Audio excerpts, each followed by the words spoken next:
सुंदरता की कोई वस्तु सदा आनंद देती है। उसकी सुंदरता बढ़ती ही जाती है, वह कभी शून्य में विलीन नहीं होती। इस प्रकार हमारी कहानी आरंभ होती है लैटमस पर्वत की ढलानों पर, जहां चरवाहे अपने झुंड चराते हैं और संसार अपनी प्राचीन लय के साथ चलता है और बहता है। इस धन्य भूमि पर सौंदर्य स्वयं को प्रकट करता है। हर धूप भरी सुबह में, हर छायादार वृक्ष में, हर जंगल में, हर स्वच्छ बहते हुए जल में जो घाटियों से होकर बहता है। पहाड़ी पर एक विशाल वन फैला हुआ था, गहरी घाटियों और छिपे हुए रास्तों वाला स्थान, जहां आम लोग ये मानते थे कि यदि कोई भेड़ का बच्चा बहुत दूर तक भटक जाए तो वह स्वयं महान देव पैन के चारागाह में पहुंच जाता है। और इस वन के हृदय में एक विस्तृत घास के मैदान पर, जो अंधेरे वृक्ष की चोटियों से घिरा था, एक संगमरमर की वेदी खड़ी थी। एक पवित्र प्रभात में जैसे ही अपोलो की अग्नि ने पूर्वी बादलों को सुनहरा किया, वहां एक शोभा यात्रा एकत्रित हुई। पहले मालाएं पहने बच्चे आए, फिर युवतियां जो विकर टोकरियों में अप्रैल की कोमल कलियां लिए थी। चरवाहे उनके पीछे आए, उनके चेहरे धूप से तपे हुए थे और हाथ में आबनूस की बनी बांसुरियां थी। और उनके बाद एक पूज्य पुरोहित आए, जिनका वृद्ध सिर के बीच पत्तों के मुकुट पहने था, लेकिन सबकी निगाहें उस युवक पर टिकी थी जो एक सुंदर रथ पर सवार था, एंडीमियन, चरवाहों का राजकुमार, जिसकी सुंदरता गैमिनीड के समान थी, जो अब अपनी युवावस्था में पहुंच चुका था। फिर भी अपनी महिमा में भी जो लोग ध्यान से देखते थे, वे उसकी आंखों में एक छिपी हुई व्यथा देख सकते थे। उसके हाथ लगाम को भूल जाते थे, उसकी मुस्कान कहीं दूर खोई हुई लगती थी, मानो उसकी आत्मा कहीं और भटक रही हो। पुरोहित ने हाथ उठाए और कहा, लैटमस के लोगों, चारवाहों, माताओं और कोमल कन्याओं, हमारी मान्यताएं महान पैन के प्रति अधूरी हैं। धरती प्रसन्न है, चातक अपना गीत गा रहा है, परंतु अपने स्वामी की ओर देखो, हमारे चारवाहे राजकुमार जो किसी अज्ञात शोक में सूखे जा रहे हैं। तब सभा ने पैन के लिए अपना भजन गाया, वनों और खेतों के देवता के लिए, छिपी हुई धाराओं के लिए, एकांत स्थानों के स्वामी के लिए। उन्होंने उसे रहस्यमय द्वारों को खोलने वाला, अनंतता का प्रतीक, वह खमीर कहा जो पृथ्वी की वस्तुओं को एक दिव्य स्पर्श देता है। और जैसे ही उन्होंने गाया, युवक काई भारी धरती पर नाचने लगे और धनुर्धारियों ने मैदान में अपने तीर चलाए और कहानीकारों ने प्राचीन वीरों की गाथाएं सुनाई। परंतु एंडीमिनियन वृद्ध पुरोहित के साथ अलग बैठा रहा, अनंत चीजों की बातें करता रहा, मृत्यु, जीवन, हमारे दिव्य घर के बीच नाजुक दीवार के बारे में, उन कर्तव्यों के बारे में जो हमारी प्रतीक्षा कर रहे हैं तारों के बीच। कुछ लोग अपने प्रियजनों से मिलने की इच्छा व्यक्त कर रहे थे, परंतु एंडीमियन चुप था। उसकी पलकें किसी आंतरिक दुख से मंद हुए रत्नों को ढके हुए थी। तब उसकी बहन पियोना, उसके सभी मित्रों में सबसे प्रिय, ने उसे वहां धीरे से खींच लिया।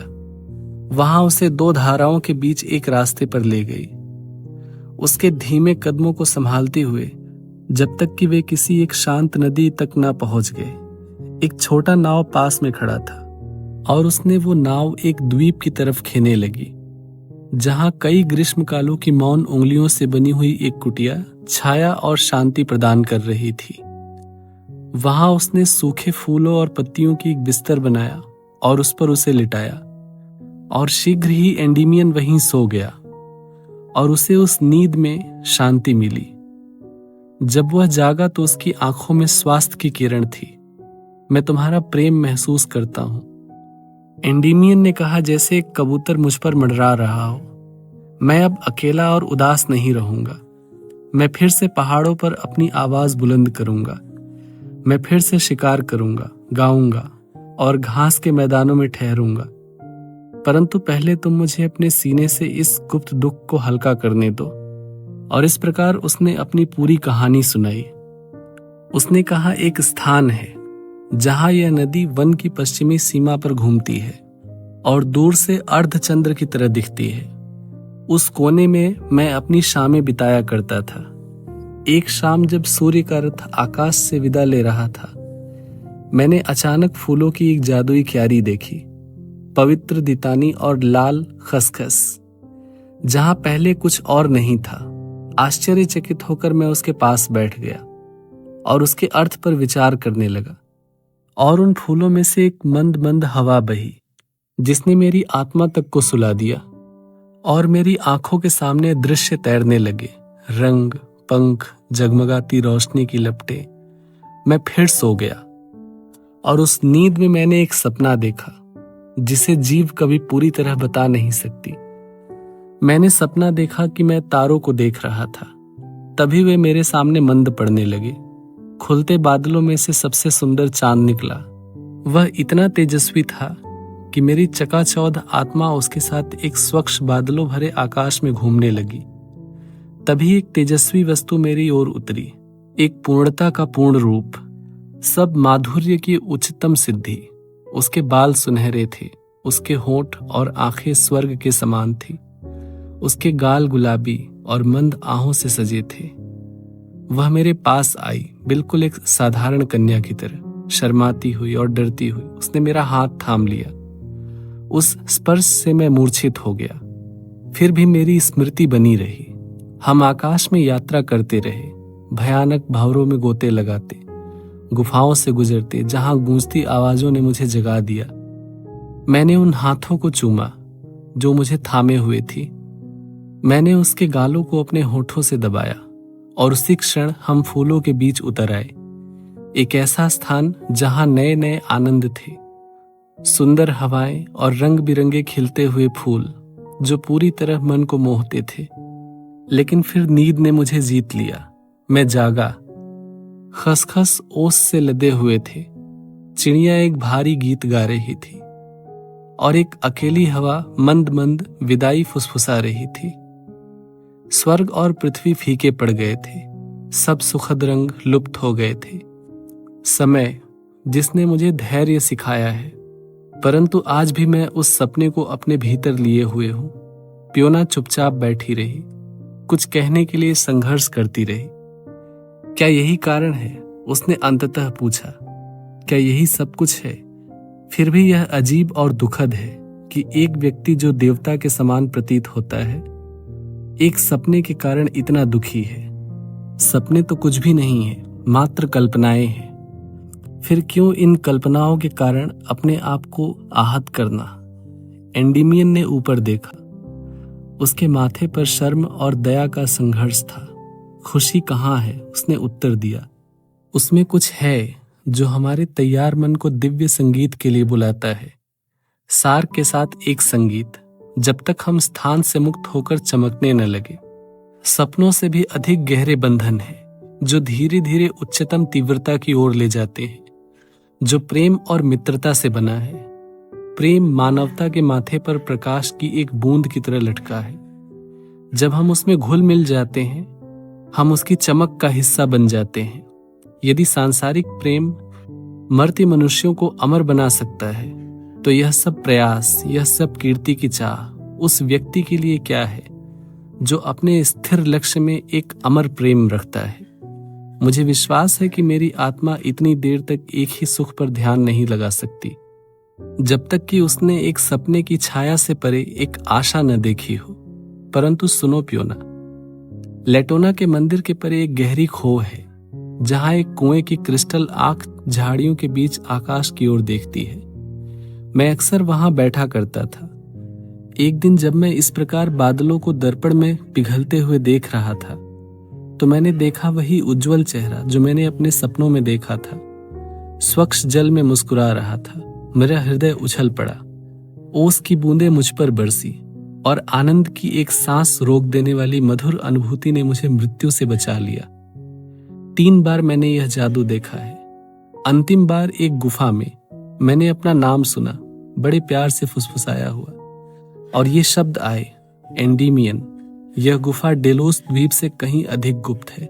मैं अंदर घुसा, परंतु वे क्षण अब कहाँ है? वह उठा, शरद ऋतु के कोहरे के तारे की तरह मुस्कुराता हुआ, और पियोना का हाथ थाम लिया। वे नाव में बैठे और किनारे से खुल गए। सपना अभी भी उनके बीच मंडरा रहा है, एक रहस्य अभी भी अनसुलझा, एक लालसा अभी भी जो अधूरी है। हे प्रेम की सर्वोच्च शक्ति, हे दुख, हे शांति।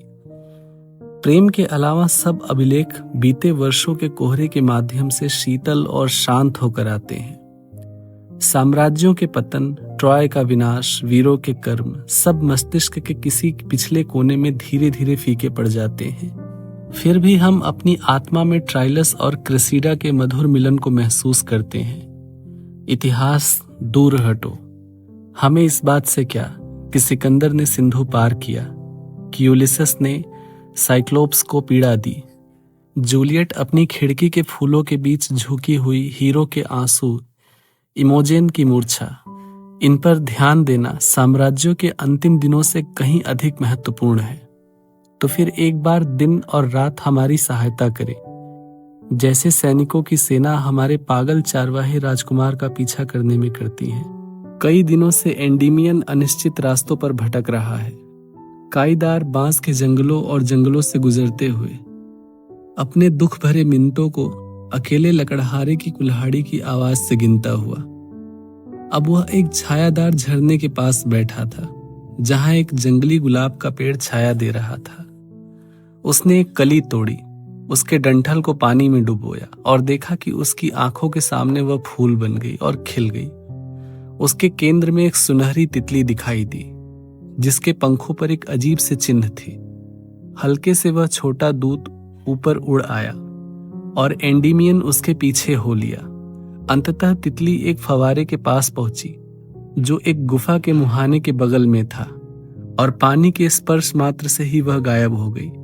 फवारे के कंकड़ीले किनारे से एक अप्सरा उठी और लिली के फूलों के बीच खड़ी हुई। उसने कहा, सुनो युवक, बहुत दिनों से तुम प्रेम की कटुता पर भूखे हो। मैं तुम्हारी मार्गदर्शक रही हूं, परंतु तुम्हें दूसरे क्षेत्रों में बहुत दूर जाना होगा, मर्त्य कदमों की सीमा के परे, इससे पहले कि तुम अपने प्रेम की कोमल गोद में लिए जा सको। वह गायब हो गई और एंडीमियन विचार करते हुए बैठ गया। यही मानव जीवन है, उसने कहा। संघर्ष, कर्म, निराशा, चिंता, फिर भी इन सब में एक भलाई है।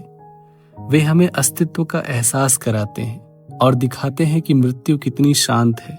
गहरी गुफा से एक आवाज गूंजी, उतरो युवा पर्वतारोही, संसार की खोखली गुफाओं में उतरो। वह कभी अमर नहीं होता जो उसका अनुसरण करने से डरता है, जहां हवादार आवाजें ले जाती हैं। एंडीमियन उस भयानक गहराई में भाग गया, एक ऐसा क्षेत्र जो न अंधेरा था न उजाला, परंतु मिला जुला था, एक चमकती उदासी के साथ, रत्नों की एक शाश्वत संध्या का एक धुंधला साम्राज्य। लाखों रत्न सोने की नसों पर चमक रहे थे। विशाल गुफाएं उल्का की तरह खुली हुई थी, झरने दूर से गर्जना कर रहे थे। वह संगमरमर की दीर्घाओं और नकली मंदिरों से गुजरा। उसने एक सुंदर मंदिर के सामने एक धनुषधारी डायना को देखा। उसका हृदय उसकी सहायता के लिए तरस गया, परंतु एकांत ने उसे दबा लिया। वह आकाश नहीं देख सका, न नदियों के बहाव को, न जंगली फूलों को। इसलिए उसने देवी को पुकारा, हे नदी, तटों और वनों की पवित्र वासिनी, तुम कहाँ हो? मुझे इस भयानक गहराई से मुक्त करो। मौन ने उत्तर दिया, परंतु फिर नदी के अपने पुराने मार्ग से कहीं अधिक मधुर। संगमरमर के फर्श से फूल और मालाएं और मर्टल के मुकुट उगने लगे। वह तेजी से एक कक्ष में पहुंचा जो मर्टल से घिरा हुआ था, जहां कामदेव अपने सुंदर पंखों पर सो रहे थे, और वहां एक रेशमी पलंग पर अदोनिस सोया हुआ था, अपनी शीत नींद में सुरक्षित, जबकि कामदेव देख रहे थे और बैगनी फूल उसकी आंखों पर बरस रहा था। पत्तों की सरसराहट हुई और कबूतर बाहर उड़े। वीनस अपने रथ में उतरी, वह अदोनिस की ऊपर झुकी और उसकी छाया ने उसकी आंखों में एक नया जीवन भर दिया। फिर एंडीमियन की ओर मुड़कर उसने कहा, मेरे बच्चे, इस कोमल युवक का साथ दो। वह प्रेम में पागल है, मैं उसकी पीड़ा जानती हूं। वीनस ने एक आवश्यक गोपनीयता की बात कही, एक मार्गदर्शक के हाथ की जो आश्चर्यों के माध्यम से मीठे अंत तक ले जाती है। और फिर वह अपने कबूतरों के साथ उड़ी, एंडीमियन को अकेला छोड़कर। फिर भी उसे सुखद समय का विश्वास था और वह आगे बढ़ा, रंग बिरंगी धातुओं की गुफाओं और महलों से, सोने की गुंबद और क्रिस्टल की दीवारों से, जब तक वह एक हीरे की रेलिंग तक न पहुंच गया जो विशाल खाइयों के पार ले जा रही थी। वहां फव्वारे बदलते हुए जादू में उठ रहे थे, कभी नाजुक जालियों की तरह, कभी रोते पेड़ों की तरह। परंतु जब रास्ता अचानक मध्य हवा में समाप्त हो गया, उसने बादल वाहक जुपिटर को प्रणाम किया और एक चील उसे नीचे एक चमेली की कुटिया में ले गई। वहां उसकी इंद्रियां आनंद के लिए दिव्य हो गई। मौन संगीत बन गया, ओस की नमी उसकी आंखों में थी। वह हरी भरी गुफाओं में भटक रहा, सोचता रहा कि क्या यह सब भावना एकांत में बीत जाएगी। हे मेरे प्रेम, हे मेरे जीवन की सांस, उसने पुकारा, तुम कहाँ हो? और अपने आलसी हाथों को फैलाते हुए उसने कहा, हे आनंद। वह कुछ समझ पाता इसके पहले उसने कहा, हे सुंदर कामदेव, यह क्या है? एक परिचित आवाज ने आह भरी, प्रियतम, मैं यहां हूं। वे एक दूसरे से कांपते हुए लिपट गए। बहुत देर तक वे चुपचाप पड़े रहे। फिर उनके होठों से बातचीत की दो धाराएं फूट पड़ी। हे ज्ञात अज्ञात, उसने फुसफुसाया, मेरा अस्तित्व जिससे ऐसा प्रिय सार पीता है, मैं हमेशा उन बाहों में क्यों नहीं रह सकता? एंडीमियन, प्रियतम, उसने उत्तर दिया, फिर भी मुझे जाना होगा। मैं तुम्हें तारों की ऊंचाइयों तक नहीं उठा सकती, न ही मैं स्वयं को तुम्हारे सामने प्रकट कर सकती हूँ। परंतु तुम्हें इस चुंबन की कसम, मैं एक अंतहीन आनंद की कसम खाती हूँ, तुम्हारे लिए एक अमर जुनून। शीघ्र ही मैं तुम्हें स्वर्ग की चमक तक उठाऊंगी। वे एक दूसरे से चिपके रहे और उनका प्रेम सभी सीमाओं को पार करने लगा। परंतु उसी क्षण आनंद की गहराइयों में दुख भी समाया हुआ था। वह उसकी बाहों से ओझल हो गई। एंडीमियन बहुत देर तक शांत पड़ा रहा। अंततः वह उठा और एक गूंजती हुई गुफा में भटक गया जो मोतियों और लाल सीपियों से जड़ी हुई थी। वहां बैठकर उसने अपने पूरे जीवन पर विचार किया, अपनी युवावस्था, अपना सिंहासन, पैन का त्योहार और अब यह छिपा हुआ जादू। सोचते हुए उसने दो आवाजें सुनी, नदी के देवता अल्फियस और अप्सरा अरिथुसा। उनकी मिलती धाराएं प्रेम और लालसा और वियोग की कहानी कह रही थी। वह उनके लिए रोया और प्रार्थना की ताकि उन्हें खुशी मिले। और फिर एक बहती हुई आवाज, एक ठंडी रोशनी और अचानक उसके सिर के ऊपर एक विशाल समुद्र।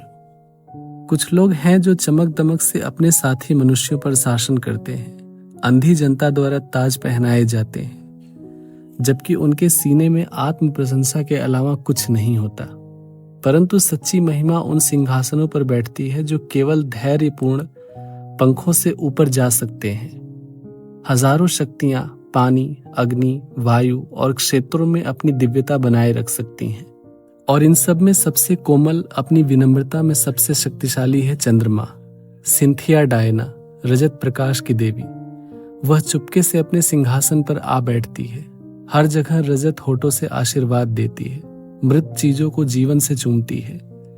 घोंसले में बैठी चिड़ियां उसे देखती है, बेचारे सीप उसे अपने मोती के घर में महसूस करते हैं। विशाल समुद्र उसका है, असंख्य समुद्र उसके सामने झुकते हैं, और उसने एक चांदनी को गहरे जल लोक में एंडीमियन को खोजने के लिए भेजा। वह उस खोखले विस्तार में बहुत दूर भटका, पुराने जंग लगे लंगरों और गए हुए योद्धाओं के हेलमेटों के पास से, ढलती हुई पुस्तकों और मनुष्यों और जानवरों के कंकाल के पास से। और एक भय ने उसे जकड़ लिया, परंतु डायना ने उस भारीपन को दूर भगाया और वह आगे बढ़ता रहा। तुझमें क्या है, हे चांद? उसने सोचा कि तू मेरे हृदय को इतनी प्रबलता से हिला देती है। मेरे बचपन में हर सुख और हर दुख तुझसे ही बने थे, परंतु मेरा अजीब सा प्रेम आया और तुम फीकी पड़ गई, फिर भी पूरी तरह से नहीं। ऊपर देखते हुए उसने एक वृद्ध व्यक्ति को चट्टान पर शांति से बैठे देखा। सफेद बाल, भयानक नीला लबादा उसकी पुरानी हड्डियों को ढके हुए, जिस पर समुद्र के आकार के प्रतीक बने थे। एक मोती की छड़ी उसके पास पड़ी थी और उसकी गोद में एक किताब था जिसे वह इतनी तल्लीनता से पढ़ रहा था जैसे उसने कुछ भी नहीं देखा। अचानक वह वृद्ध समाधि से जागा और उसने देखा और चिल्लाकर कहा, तू वही व्यक्ति है। अब मैं शांति से अपना सर रख सकता हूँ। हे जुपिटर, मैं फिर से युवा हो जाऊंगा। एंडीमियन भयभीत होकर पीछे हटने लगा, परंतु वृद्ध रोया और युवक का हृदय दया से पिघल गया। उस वृद्ध का नाम ग्लॉकस था। उसने कहा, तुम इस स्थान पर महान मुक्ति के लिए भेजे गए हो। 1000 सालों से मैं प्रतीक्षा कर रहा हूँ। मेरी कहानी सुनो एंडीमियन। मैं एक मछुआरा था इस समुद्र पर, ग्लॉकस ने शुरू किया। 1000 साल पहले मैं सुनसान तटों पर अकेला रहता था। मेरे खेल साथी डॉल्फिन थे, परंतु असंतोष बढ़ा। नेपच्यून के राज्य में स्वतंत्र होने की इच्छा। एक दिन मैंने जीवन, या यूं कहें कि मृत्यु के लिए छलांग लगा दी और स्वयं को समुद्र की गहराइयों का निवासी पाया। फिर मेरा प्रेम अभिशाप बन गया। स्काइला, सुंदर स्काइला, मैं उससे सच्चे दिल से प्यार करता था, परंतु वह मुझसे भाग गई। अपनी पीड़ा में मैं सरसी के पास गया, एक क्रूर जादूगरनी। उसने मुझे अपने आनंद के कुंज में ले लिया, जहां मीठी सुगंध और मधुर शब्दों ने मुझे जकड़ लिया। मैंने सोचा जैसे मैं स्वर्ग में हूं, परंतु एक सुबह जब मैं जागा तब वह जा चुकी थी। जंगल में खोजते हुए मैं एक अंधेरी घाटी में जा पहुंचा, जहां भयानक आकृतियां उसके चारों ओर थी। उसने मेरा भाग्य सुनाया, तू अमर है, परंतु मैं तुझसे यौवन वापस छीनती हूं। तू जिएगा और सूखेगा, अपंग होगा, तू फिर भी सांस लेगा अगले हजारों सालों तक। मैं समुद्र में भागा। वहां मेरा हाथ एक मृत वस्तु पर पड़ा, एक चेहरे पर। वह स्काइला थी, एक मृत, ठंडी, और उसके सुंदर अंग समुद्री शैवाल की तरह थे। मैं उसकी कमर से लिपट गया और उसे एक क्रिस्टल भवन में ले गया, जहां मैंने उसे एक आले में रखा। सदियों तक मैं उस श्मशान में रहा। फिर एक दिन एक जहाज के डूबने के बाद एक वृद्ध व्यक्ति का हाथ मेरे पैरों के पास आया, जिसमें एक पुस्तक और एक छड़ी थी। उस पुस्तक में एक भविष्यवाणी थी कि एक अभिशप्त व्यक्ति को 1000 साल बिताने के बाद मुक्ति मिलती है, यदि वह सब जादू की गहराइयों को समझ ले और अपना कार्य पूरा करे। सभी तूफान पीड़ित प्रेमियों को इकट्ठा करे, उन्हें एक साथ रखे, जब तक कि एक युवा दिव्य शक्ति से प्रेरित उसके सामने न आ जाए। ग्लॉकस एंडीमियन की ओर मुड़ा, तू वही युवा है। हम इस नियति में जुड़वा भाई हैं। एक साथ वे उस क्रिस्टल भवन में गए, जहां हजारों प्रेमी चुपचाप पड़े थे। ग्लॉकस ने अपनी पुस्तक के टुकड़े किए, अपना नीला लबादा एंडीमियन के चारों ओर बांधा, अपनी छड़ी को 9 बार हवा में घुमाया और कहा, अब जो करना है युवक, वह तुम्हारा है।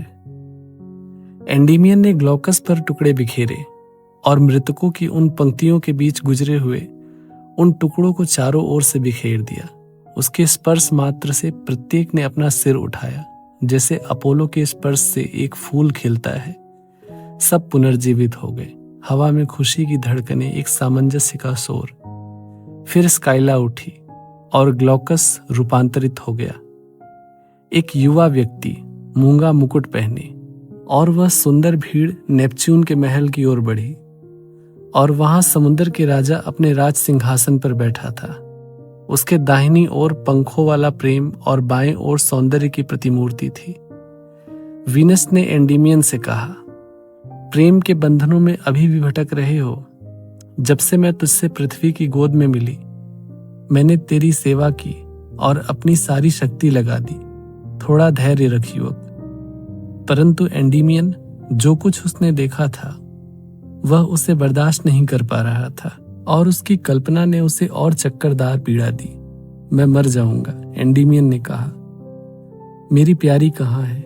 वह नेपच्यून के पैरों में गिर गया, जैसे ही उसे एक क्रिस्टल की कुटिया की ओर ले जाया जा रहा था। जैसे उसके भीतर एक आवाज आई, मेरे प्यारे एंडीमियन, मेरा संपूर्ण प्रेम, तूने मेरे लिए भी अमर आनंद जीत लिया है। उठो, जागो। युवक उठा और एक शांत झील उसकी आंखों के सामने थी। हरा भरा वन, जितना उसने देखा था उन सब आश्चर्यों से कहीं अधिक शीतल। हे मेरी जन्मभूमि की प्रेरणा, तूने पूर्ण सफलता पाई है। वह कार्य हो गया है जो अगर अधूरा रहता तो शायद इस जमीन पर केवल बंजर आत्माएं ही उगती। एक वन में विलाप की आवाज एंडीमियन के कानों तक पहुंची। एक युवती की आवाज अपनी जन्मभूमि के लिए विलाप करती हुई। मुझ पर क्या बीती कि मैं अपने प्रिय घर से अलग हो गई। फिर भी हे देवताओं, मुझे एक छोटी सी घड़ी अपने धरती की हवा में, कुछ पल मुझे अपने घर पर मरने दो, मुझे अपने घर में मरने दो। कांटेदार उलझनों के बीच एंडीमियन ने देखा एक भयभीत युवती, काली आंखों वाली, वन की घास में पड़ी हुई। उसका हृदय छलनी हो गया। सुंदरी, मुझ पर दया करो, उसने आगे बढ़ते हुए कहा। तेरा जन्मा दुख, युवा देवदूत, सबसे सुंदर चोर, जिसने मेरे वे पंख चुरा लिए जिससे मैं स्वर्ग जाने वाला था। ऐसी विपदा क्यों आई? उसने उत्तर दिया। दुख की बात मत करो युवा अजनबी। यदि तुम चाहो तो मुझे लगता है कि तुम्हारा साथ देना और प्रकाश अंधेरे तक आहें भरना कोई अपराध नहीं होगा। प्रिय महिला, एंडीमियन ने कहा, मैं तुमसे प्यार करता हूं। मुझे सुकून नहीं है। मुझे मरता हुआ संगीत सुनने दो और मैं कोई आनंद नहीं चाहता। फिर युवती ने एक गीत गाया, शोक का गीत, जो होठों से स्वास्थ्य और बांस की आंखों से जुनून उधार लेता है। फिर भी इतना स्थिर और इतना दयालु है। उसके गीत में एक शोर शराबा, एक शांति, एक सुकून और एक दुख था। और उस गीत में उसने अपनी पूरी कहानी बताई कि कैसे वह भटक गई और कैसे वह इन जंगलों में खो गई। एंडीमियन ने सुना और उसकी आत्मा हिल गई। सुंदर संगीत, बहुत सुंदर। उसने कहा, मैं तुम्हारा सेवक बनकर रहना चाहूंगा। और तभी वहां मरकरी प्रकट हुआ, बिजली की तरह तेज, और उसकी छड़ी से 2 पंखों वाले घोड़े निकले, जेट काले। उसकी पीठ पर 2 बड़े पंख थे। युवक ने सुंदर युवती को एक पंख पर बैठाया और दूसरे पर खुद सवार हुआ और वे हवा में गायब हो गए। नींद ने उन्हें मध्य हवा में जकड़ लिया। एंडीमियन ने सपना देखा कि वह स्वर्ग के मार्ग पर चल रहा है, देवताओं से बातें कर रहा है। उसने अपोलो के धनुष को आजमाया, प्लास की ढाल को बांधा, हीबे के प्याले से पिया। उसने एक तुरही बजाई और चारों ऋतुएं नाचने लगी। यह किसकी तुरही है? उसने पूछा। डायना की। उन्होंने उत्तर दिया और वह वहां उठी, उसकी अपनी देवी। एंडीमियन ने अपने सपने को सच होते हुए देखा। देवता मुस्कुरा रहे थे। फीबी उसकी ओर झुकी, परंतु उसके बगल में एक युवती लेटी थी। उसका हाथ उसके हाथ में था। उसकी सोती हुई सुंदरता इतनी प्यारी थी कि वह उसे चूमने से खुद को रोक नहीं सका। पर इस दृश्य पर वह रोया और पिघल गया। ठहरो देवी, उसने चिल्लाकर कहा, मेरे हृदय को खोजो। परंतु काली आंखों वाली वह अजनबी जग गई। वह फट गया। सपने और वास्तविकता के बीच, दिव्य प्रेम और मर्त कोमलता के बीच वे फिर से सवार हुए और आकाश गंगा की ओर उड़ चले, शाश्वत शपथों का आदान प्रदान करते हुए। परंतु जैसे चांद उगा, एंडीमियन ने अपनी युवती के शरीर को ठंडी चांदनी में मंद पड़ते हुए देखा। उसने उसकी कलाई पकड़ी। वह उसकी कलाई पकड़ने से ही पिघल गई। उसने उसका हाथ चूमा और अपना ही हाथ चूम लिया। वह अकेला था। एंडीमियन अंधेरे में गिरा, शांति की गुफा में। वह गहरी खो जहां पीड़ा नहीं डरती और न ही जहां आनंद फीका पड़ता है। वहां उसकी शांत आत्मा को संतोष मिला। तुरहियां पूर्व से बजी। उसका घोड़ा उनकी ओर उड़ा। एक आकाशीय दृश्य गुजरा। पंखों वाली भीड़, मीठी आवाजें डायना के पर्व गा रही थी। परंतु एंडीमियन ने और नहीं सुना। उसका घोड़ा उसे ठोस जमीन पर, भारी पृथ्वी पर ले आया। मुझ पर क्या बीती, उसने कहा। अब मैं यह घास देखता हूं, मैं ठोस जमीन महसूस करता हूं। यह तुम्हारी आवाज है देवी। मैंने कुछ नहीं थामा, मैंने कुछ प्यार नहीं किया, मैंने एक महान सपने के अलावा कुछ नहीं देखा। मेरी प्यारी महिला, मैं यहाँ घुटने टेकूंगा, क्योंकि तूने मेरी जीवन को एक कमजोर सांस से बचा लिया है। परंतु उसने आंसुओं के साथ उत्तर दिया, मैं तुम्हारा प्रेम नहीं हो सकती। मुझे मना किया गया है, डराया गया है। तुमने 2 बार मुझसे पूछा मैं कहाँ जाती हूँ। बस अब और मत पूछना। मैं यह नहीं बता सकती। एंडीमियन ने कोई उत्तर नहीं दिया और साथ साथ वे दोनों घाटियों में भटकते रहे, चुप और उदास, जब तक वे एक पेड़ के नीचे न बैठ गए और वहां अचानक प्योना ने उन्हें पाया। उसने कहा, मेरे प्यारे भाई, रो मत। आज रात सिंथिया के लिए भजन होंगे। हमारे सब मित्र वहां होंगे। बताओ तुम्हें क्या हुआ है। परंतु एंडीमियन ने अजीब तरह से कहा, मैं तुम्हें अपना एकमात्र मित्र बनाना चाहता हूँ प्यारी बहन। एक युवा सन्यासी की तरह मैं काईदार गुफा में रहूंगा, जहां तुम अकेले मेरे पास आ सकोगी। मेरे लिए इस युवती को अपनी प्यारी बहन के रूप में अपने साथ रहने दो। युवती ने शांति से उत्तर दिया, बहुत दिनों से मैं शांति खोज रही थी और अब मैंने उसे पा लिया है। मैं डायना की बहनों में शामिल होने की प्रतिज्ञा करती हूँ। वे सपने देखने वालों की तरह खड़े थे। अंततः एंडीमियन ने कहा, क्या हमारी नियतियां तय नहीं है? तुम सबको अलविदा। और युवतियां चक्कर खाती हुई सारे वन की ओर चली गई। पर वह चली गई। सारा दिन वह मृतवत पड़ा रहा जब तक शाम नहीं हुई। फिर वह उठा और मंदिर के वन की ओर चल दिया, विलाप करता हुआ। ऐसी सुनहरी शाम क्यों? अब अंतिम विदाई के समय मुझे अलविदा कहना होगा। रात नम घास पर हजारों पत्तियां बिछाएंगी और उनके साथ मैं भी मर जाऊंगा। मैं एक तितली रहा हूं, फूलों और मालाओं का स्वामी। मेरा राज्य मर रहा है। उचित है कि मैं भी उसके साथ मरूं। वह वन में घुसा और वहां प्योना ने उससे भेंट की। एंडीमियन, उसने कहा, हम यहाँ हैं। तू क्या चाहता है? उसने अपनी बहन को गले लगाया और अपनी युवती का हाथ थामा। बहन, मैं अपने दुखद भाग्य पर अधिकार चाहता हूं, यदि स्वर्ग की इच्छा हो। उस पर काली आंखों वाली अजनबी ने एक नई आवाज में कहा, प्रेम के समान मीठी कामदेव के कबूतर की शपथ, ऐसा ही होगा। और जैसे ही उसने कहा, उसके चेहरे पर एक प्रकाश आया। उसके लंबे काले बाल फैल गए, पूरी तरह से सुनहरे हो गए। उसने देखा फीबी, उसकी प्रेम की देवी। बहुत विलंब हुआ, उसने कहा, परंतु मूर्खतापूर्ण भय ने मुझे पहले रोका, फिर भाग्य के आदेशों ने। अब यह उचित है कि इस मर्त्य अवस्था से तू, मेरे प्रिय, किसी अप्रत्याशित परिवर्तन द्वारा आध्यात्मिक हो जाए। प्योना, ये वन तुम्हारे लिए सुरक्षित रहेंगे। सिंथिया ने प्योना को चूमा और उसे शुभ रात्रि का आशीर्वाद दिया। एंडीमियन अपनी देवी के सामने आनंद में मूर्छा में घुटने के बल गिर गया और उसने अपने सुंदर हाथ दिए। प्योना आश्चर्य में डूबी उस अंधेरे वन से होकर घर चली गई।